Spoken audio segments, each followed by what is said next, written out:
Hello दोस्तों, आप सबका बहुत बहुत स्वागत है आपके अपने यूट्यूब चैनल गणेशाय वर्ल्ड में। दोस्तों, आज की वीडियो में हम क्लास 12 केमिस्ट्री में यूनिट 5 सतह रसायन के ऑब्जेक्ट पढ़ेंगे। और दोस्तों, मैं आपको तैयारी पूरी बराबर करा रहा हूँ। मैं मतलब जहाँ से जिस यूनिट से ऑब्जेक्ट आने हैं उन यूनिट से ऑब्जेक्ट करा रहा हूँ, न्यूमेरिकल करा रहा हूँ, है ना।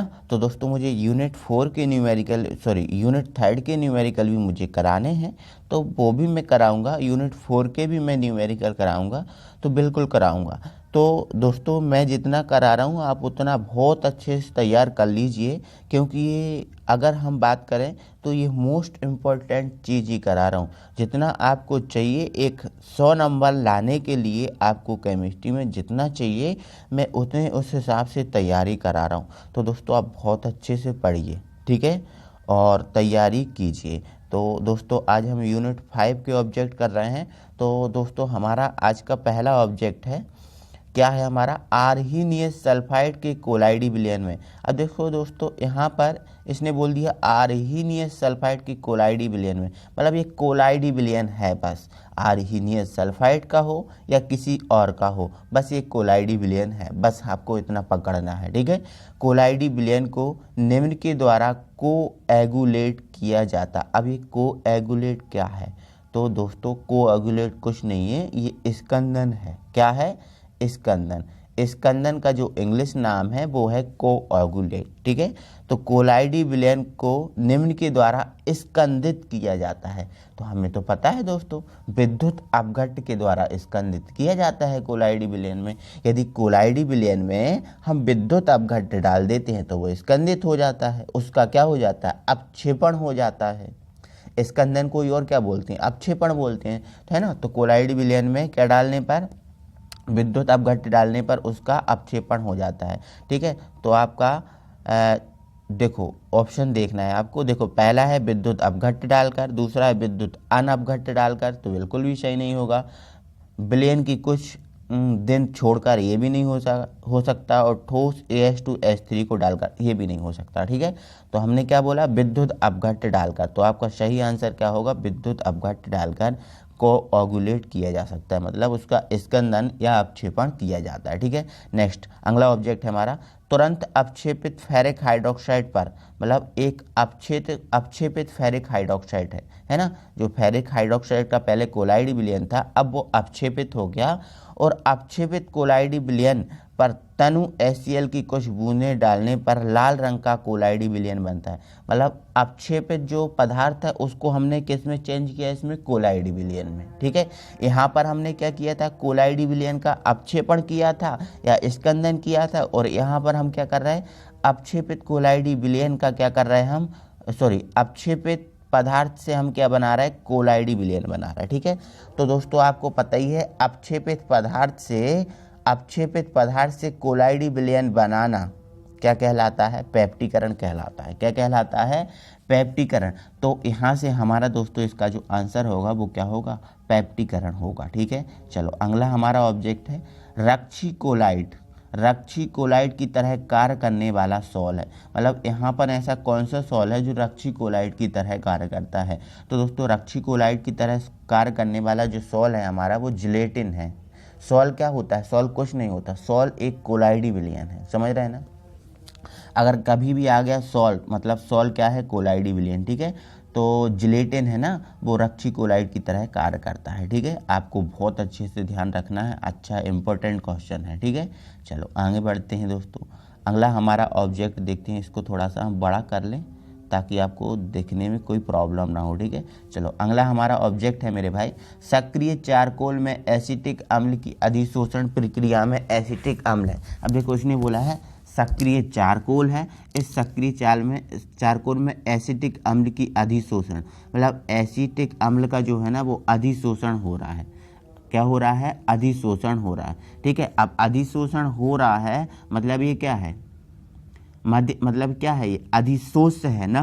क्या है, अधिशोष, मतलब जिसका अधिशोषण होता है वो अधिशोष होता है, और जिस पर अधिशोषण होता है उसे बोलते हैं अधिशोषक, उसे क्या बोलते हैं, अधिशोषक।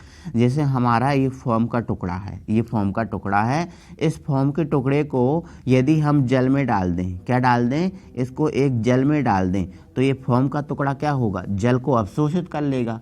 तो जल को अवशोषित कर लेगा, तो जिसको अवशोषित करेगा वो क्या है, अधिशोष है, और जिसमें अवशोषित होगा वो क्या होगा, अवशोषक।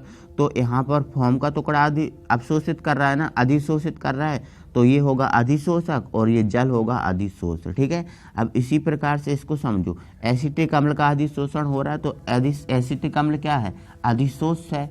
अधिशोष को इंग्लिश में हम क्या बोलते हैं, एडजॉर्बेट। क्या बोलते हैं, एडजॉर्बेट। ठीक है, एडजॉर्बेट है ना। तो ध्यान रखना, अधिशोष को इंग्लिश में हम बोलते हैं एडजॉर्बेट। तो यहाँ पर आपका जो आंसर होगा वो होगा एडजॉर्बेट। इसको इंग्लिश में हम बोलते हैं अधिशोष को। ठीक है, एडजॉर्बेट। ठीक है, और अधिशोषक को क्या बोलते हैं इंग्लिश में, तो अधिशोषक को इंग्लिश में बोलते हैं एब्जॉर्बर। ठीक है, अधिशोषक को क्या बोलते हैं, एब्जॉर्बर, और अधिशोष को बोलते हैं एडजॉर्बेट। ठीक है, तो आपको इतना याद रखना है ना, आंसर आपका क्या होगा इसका, एडजॉर्बेट। ठीक है, चलो आगे बढ़ जाओ। द्रवरोधी सॉल्व के स्थायित्व का कारण क्या है, मतलब जो द्रवरोधी सॉल्व है, देखो द्रवरोधी सॉल्व का क्या हो जाता है, अपघटन हो जाता है, बाकी वो स्थायित्व है, तो उसके स्थायित्व का क्या कारण है आपको ये बताना है।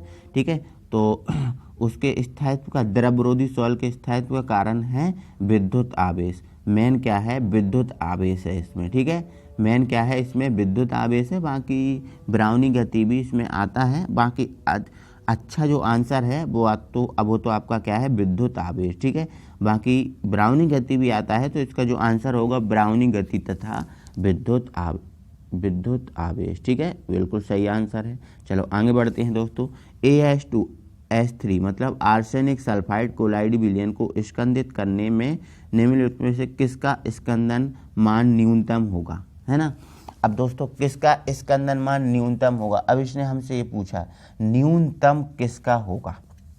देखो आपको पता है उसने जो आपका क्या हमने वो पढ़ा था, एक हाइडी-सूल्जे का नियम, हाइडी-सूल्जे का नियम बताया था। उन्होंने बोला था कि जिसकी संयोजकता ज़्यादा होगी उसकी स्कंदन शक्ति ज़्यादा होगी, उसकी स्कंदन शक्ति ज़्यादा होगी, ऐसा उसने वो तब बताया था। तो देखो इसने बोला किसका मान न्यूनतम होगा, तो देखो यहाँ पर इसकी स्कंदन शक्ति ज़्यादा है, इसकी स्कंदन शक्ति ज़्यादा होगी, मतलब एक मिनट आपको बता रहा हूँ। उसने जो हाइडी-सूल्जे ने बोला था जिसकी मतलब संयोजकता ज़्यादा होगी उसकी स्कंदन शक्ति ज़्यादा होगी। अब स्कंदन शक्ति देखो यहाँ पर Na की कितनी संयोजकता प्लस है, यहाँ पर K की कितनी है प्लस है, यहाँ पर Ba की कितनी है 2+ है, यहाँ पर Al की कितनी है 3+। अब स्कंदन शक्ति किसकी ज़्यादा होगी, तो स्कंदन शक्ति ज़्यादा होगी Al3+ की। अब Al3+ की स्कंदन शक्ति ज़्यादा होगी क्योंकि इसकी संयोजकता ज़्यादा है। अब स्कंदन शक्ति जब इसकी ज़्यादा होगी तो इसकी जो मात्रा होगी वो न्यूनतम लगेगी ना, स्कंदन शक्ति इसकी ज़्यादा है तो मात्रा क्या होगी, इसकी न्यूनतम होगी। तो फिर इसका जो सही आंसर है छठवें का हमारा, एक मिनट, हाँ छठवें का जो हमारा सही आंसर है वो क्या है, इसकी जो स्कंदन शक्ति ज़्यादा है तो इसकी मात्रा होगी वो कम होगी। तो आपका जो आंसर होगा वो क्या होगा, Al3 होगा, है ना, Al3 होगा। ठीक है, निम्न में से किसका प्रयोग द्रव स्नेही क्लोराइड बनाने में नहीं होता, द्रव स्नेही क्लोराइड बनाने में किसका उपयोग नहीं होता, आपका ये बताना है। ठीक है, चलो समझ लो आप। देखो स्टार्च का होता है, गोंद का भी होता है, जिलेटिन का भी होता है, लेकिन जो धातु सल्फाइड होता है, इस धातु सल्फाइड का उपयोग द्रव स्नेही क्लोराइड बनाने में नहीं होता। तो आपका आंसर क्या होगा, धातु सल्फाइड। ठीक है, धातु सल्फाइड आपका सही आंसर। ठीक है, चलो नेक्स्ट है हमारा स्टार्च का, गोंद का, जिलेटिन, इन सब का होता है। ठीक है, नेक्स्ट है हमारा, एक मिनट, हाँ एंजाइम माल्टोज द्वारा उत्प्रेरित प्रक्रिया है, मतलब माल्टोज है ये, माल्टोज क्या करता है, माल्टोज किसको किस में चेंज करता है, ये हमसे इसने पूछा है। ठीक है, तो दोस्तों जो माल्टोज का काम है, माल्टोज ग्लूकोज में परिवर्तित हो जाता है।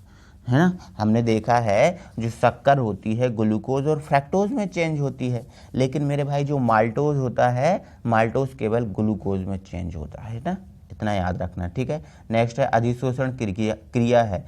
अब अधिशोषण क्रिया क्या है, तो दोस्तों जो अधिशोषण क्रिया है, क्वेश्चन नंबर 9 है ऊष्माक्षेपी। अधिशोषण क्रिया होती है ऊष्माक्षेपी, इतना याद रखना। नेक्स्ट कोहरा, कोहरा मतलब एक फॉग, फॉग को बोलते हैं कोहरा, ठीक है। कोहरा एक कोलाइडी तंत्र का उदाहरण है, मतलब कोहरा किस कोलाइडी तंत्र का उदाहरण, आपसे ये पूछा है, ठीक है। तो दोस्तों गैस में परिक्षिप्त द्रव का, है ना, गैस में द्रव का उदाहरण है, ठीक है। कोहरा किसका उदाहरण है, गैस में द्रव का। यदि गैस में थोड़ा बहुत द्रव आ जाता है तो वो क्या बन जाता है, कोहरा, ठीक है। तो आपका आंसर क्या हो जाएगा, गैस में परिक्षिप्त द्रव का, ठीक है। चलो नेक्स्ट दोस्तों हमारा ऑब्जेक्ट देखते हैं। नेक्स्ट हमारा ऑब्जेक्ट है 11वां ऑब्जेक्ट, जो हमसे कह रहा है जिलेटिन का उपयोग बहुधा आइसक्रीम बनाने में होता है, क्योंकि मतलब जिलेटिन है ना, इस जिलेटिन का उपयोग आइसक्रीम बनाने में होता है। क्यों होता है, क्योंकि दोस्तों क्रिस्टलन होने से रोकता है, मतलब जो जिलेटिन है वो आइसक्रीम को पिघलने से थोड़ा सा रोकता है, उसका क्रिस्टलन होने से रोकता है, उसको ठोस भी नहीं होने देता। देखो आइसक्रीम क्या होती हैं, अक्सर ठोस भी हो सकती है ना, क्यों नहीं हो सकती, हो सकती है। तो उसका क्रिस्टलन होने से रोकता है, उसका पिघलने से रोकता है, ठीक है। इसलिए जिलेटिन को मिलाया जाता है आइसक्रीम में, ठीक है। तो आपका आंसर क्या होगा, क्रिस्टलन होने से रोकता है एवं मिश्रण को स्थायित्व प्रदान करता है, इसलिए जिलेटिन को मिलाया जाता है किसमें, आइसक्रीम में। तो आपका इसका ये आंसर होगा, ठीक है। चलो अगला दोस्तों हमारा है जल गैस से मेथेनॉल बनाने में उपयोग किया जाने वाला उत्प्रेरक है। मतलब एक जो वाटर गैस है, मतलब वाटर गैस ही बोलती हैं, जल गैस मतलब वाटर गैस, ठीक है। जो क्या होता है CO+H2, CO+H2 होता है जल गैस या वाटर गैस। इससे मेथेनॉल बनाने के लिए कौन से उत्प्रेरक का यूज़ किया जाता है, आपको ये बताना, ठीक है। तो इसमें दोस्तों आंसर आपका ZnO और Cr2O3 क्रोमिल ऑक्साइड, इसका उपयोग किया जाता है, ठीक है। नेक्स्ट है एथिल एसीटेट के जल अपघटन का उत्प्रेरक है, मतलब एथिल एसीटेट है ना। एथिल एसीटेट क्या होता है, CH3COO C2H5, इसका जल अपघटन कराना है, ठीक है। तो इसमें कौन सा उत्प्रेरक यूज़ किया जाएगा, ठीक है, 13वां का हमारा है। तो इसका जल अपघटन कौन करेगा, जलीय H2SO4, ठीक है। इसका आंसर हमारा क्या है, जलीय H2SO4, ये सही आंसर है हमारा, ठीक है। चलो नेक्स्ट हमारा दोस्तों ऑब्जेक्ट देख लेते हैं। अगला हमारा ऑब्जेक्ट है, 1 मिनट, हाँ ये 1 मिनट, इसको ऊपर कर लेते इसको, ठीक है। हाँ हमारा 14वां है दोस्तों, यहाँ पर सॉल हमेशा निम्न गुण प्रदर्शित करता है, मतलब जो कोलाइडी विलयन है, कोलाइडी विलयन हमेशा कौन सा जो व्यवहार है प्रदर्शित नहीं करता है।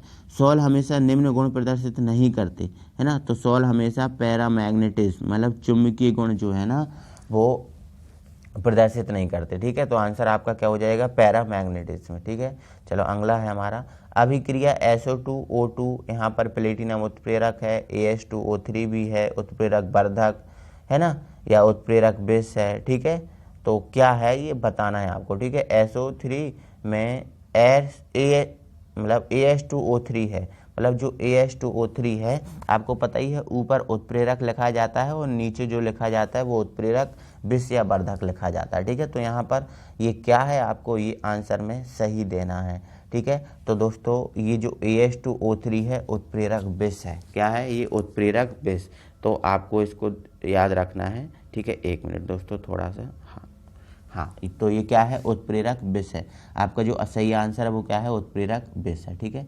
चलो अब हम आगे पढ़ते हैं दोस्तों। हमारा अगला ऑब्जेक्ट है टिंडल प्रभाव, इसमें से प्रेक्षित किया जा सकता है।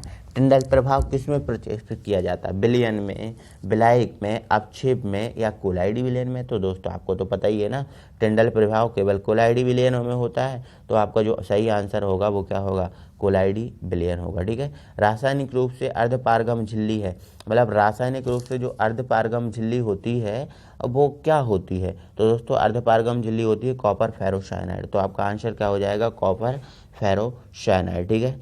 चलो अगला हमारा 18वां ऑब्जेक्ट है और हमसे कह रहा है अभिक्रिया SO2O2, यहाँ पर ऊपर लिखा है NO, ऊपर क्या लिखा है, NO लिखा है, और SO3 में NO क्या है, NO उत्प्रेरक है, विषवांग उत्प्रेरक, अम्ल क्षार उत्प्रेरक, स्व उत्प्रेरक या समांग उत्प्रेरक। ठीक है, तो आपको 18वें का आंसर देना है। ठीक है, तो आपको दोस्तों ये तो पता ही है, जो SO2 है वो क्या है, गैस है।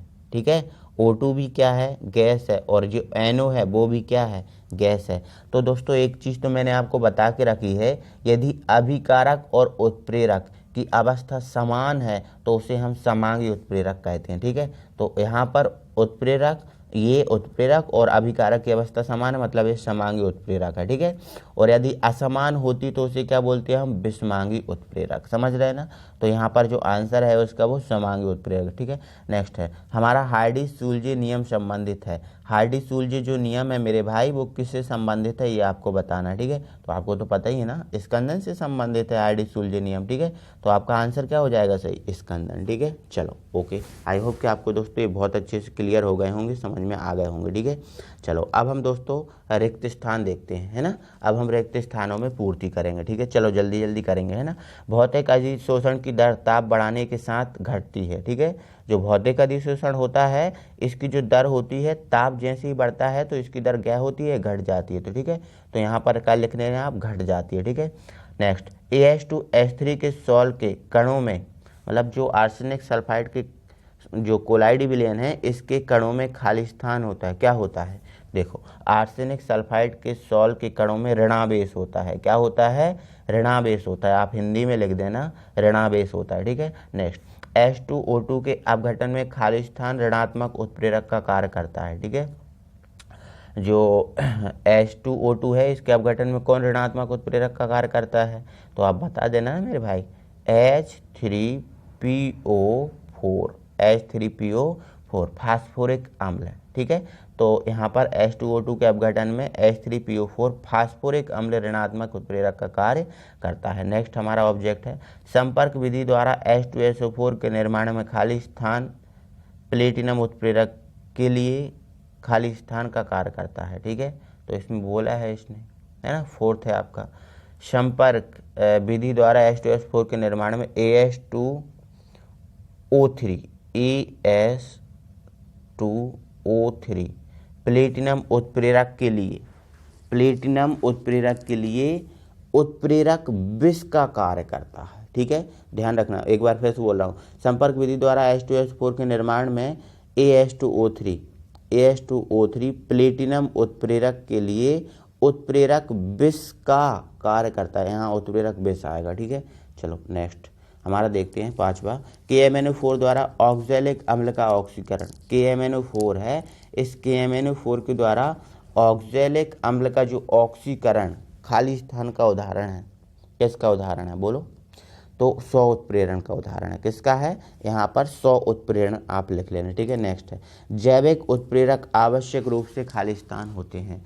जैविक उत्प्रेरक आपको पता ही है ना भाई, जैविक उत्प्रेरक जो जैव रासायनिक अभिक्रियाओं को उत्प्रेरित करते हैं एंजाइम कहलाते हैं, है ना। तो जो जैव रासायनिक अभिक्रियाओं को उत्प्रेरित करते हैं क्या कहलाते हैं, एंजाइम। तो यहाँ पर आंसर क्या आएगा, एंजाइम आएगा। ठीक है, चलो नेक्स्ट हम आगे बढ़ते हैं दोस्तों। हमारा नेक्स्ट ऑब्जेक्ट है विद्युत क्षेत्र के प्रभाव में कोलाइडी कणों की गति। विद्युत क्षेत्र के प्रभाव में कोलाइडी कणों की गति खाली स्थान कहलाती है। तो आपको पता ही है ना, विद्युत कण संचलन आपको बता चुके हैं, है ना। विद्युत क्षेत्र के प्रभाव में कोलाइडी कणों की गति विद्युत कण संचलन कहलाती है। ठीक है, नेक्स्ट है हमारा सक्रिय चारकोल पर एसिटिक अम्ल के अधिशोषण में एसिटिक अम्ल क्या है, अधिशोष्य है ना। क्या है, अधिशोष्य। अधिशोष्य या फिर अधिशोषी भी लिख सकते हो आप, अधिशोषी भी लिख सकते हो, अधिशोषी भी लिख सकते हो। ठीक है, नेक्स्ट रक्त एक ऋणावेशित सॉल है। रक्त क्या है, एक ऋण आवेशित सॉल है, आपको सही है। ठीक है, विद्युत अपघटन मिलाने से कोलाइडी कणों का अपक्षेपण स्कंदन कहलाता है। ठीक है, विद्युत अपघटन मिलाने से कोलाइडी कणों का अपक्षेपण क्या कहलाता है, स्कंदन कहलाता है। स्कंदन आएगा इसमें। ठीक है, चलो अधिशोषण यहाँ पर लिखा है अधिशोषण।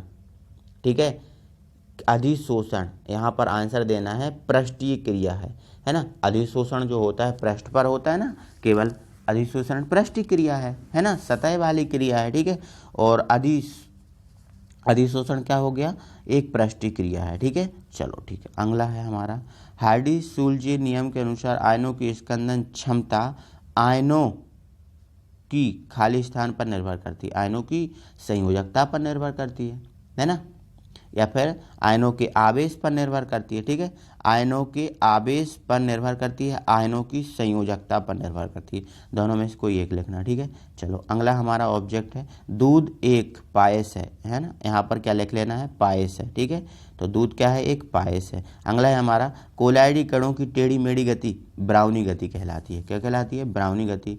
कोलाइडी कणों द्वारा प्रकाश का प्रकीर्णन टिंडल प्रभाव, यहाँ पर क्या आ जाएगा, टिंडल प्रभाव, यहाँ पर ब्राउनी गति, यहाँ पर टिंडल प्रभाव। ठीक है, चलो कोई दिक्कत नहीं है, आप समझ गए होगे, है ना। तो ये दोस्तों हमारे क्या थे, ये रिक्त स्थान थे।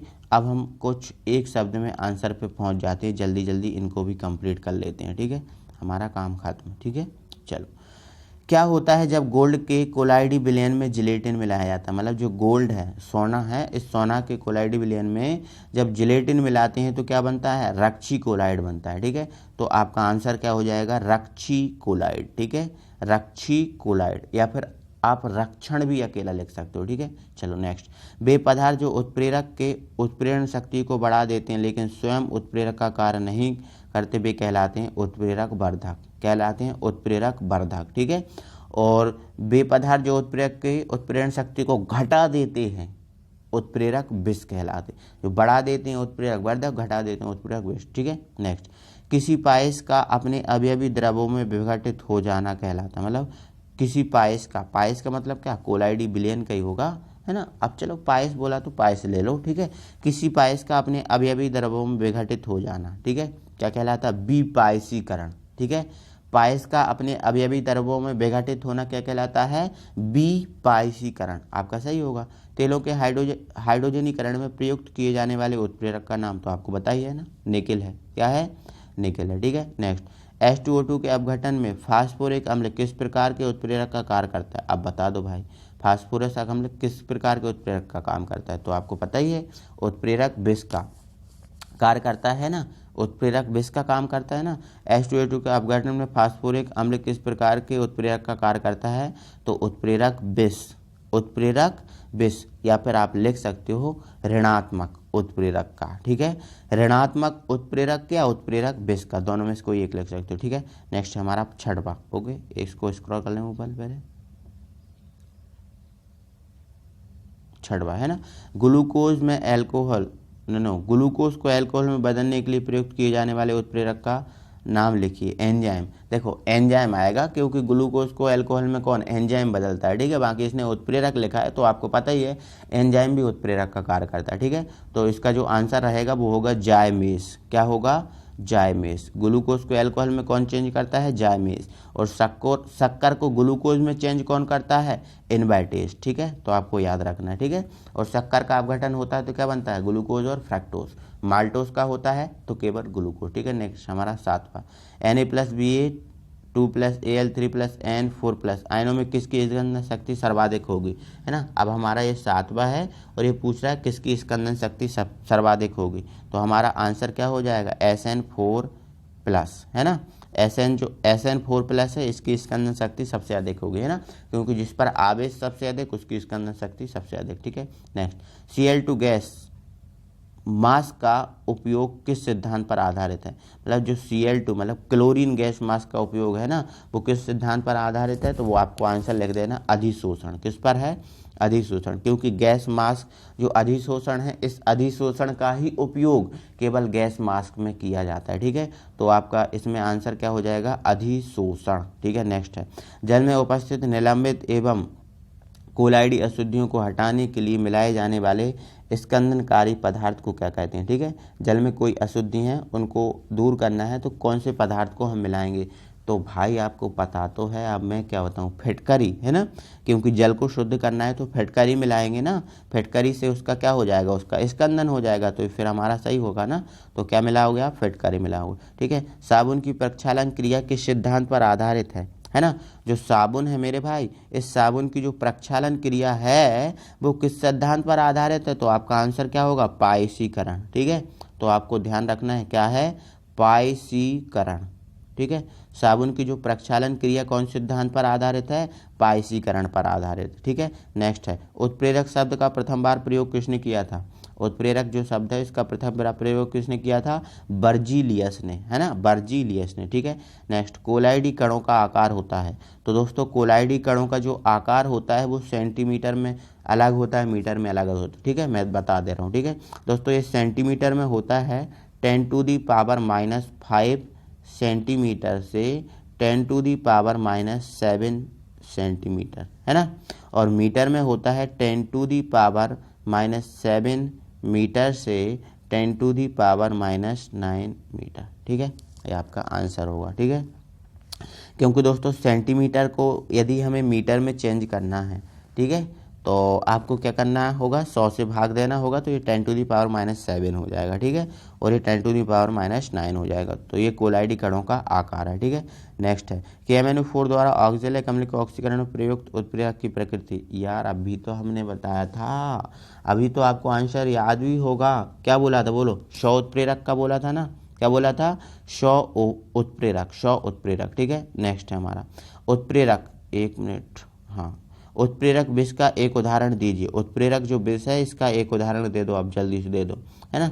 तो उत्प्रेरक विष का एक उदाहरण दे दो आप, सल्फ्यूरिक अम्ल, है ना, H2SO4 एक उदाहरण। दूसरा भी हम दे रहा है H3PO4 फास्फोरिक अम्ल, ये भी है, ठीक है। नेक्स्ट कोलाइडी कणों की गति को क्या कहते हैं, कोलाइडी कणों की गति को क्या बोलते हैं, जल्दी से बोल दो। कोलाइडी कणों की गति को बोलते हैं ब्राउनी गति, है ना, क्या बोलते हैं, ब्राउनी गति। नेक्स्ट हमारा शर्करा का जल अपघटित करने के लिए कौन से उत्प्रेरक का उपयोग किया जाता है, तो आपको बता ही दिया है, इनवर्टेज, क्या है, इनवर्टेज, ठीक है। चलो नेक्स्ट दोस्तों, थोड़ा सा हम यहाँ पर एक मिस्टेक कर चुके हैं, उसको हम बता दे रहे हैं, ठीक है।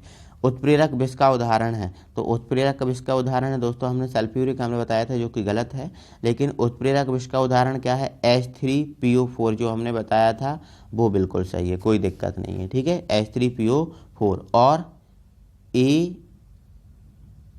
AH2O3 ये भी आपका सही है, ठीक है।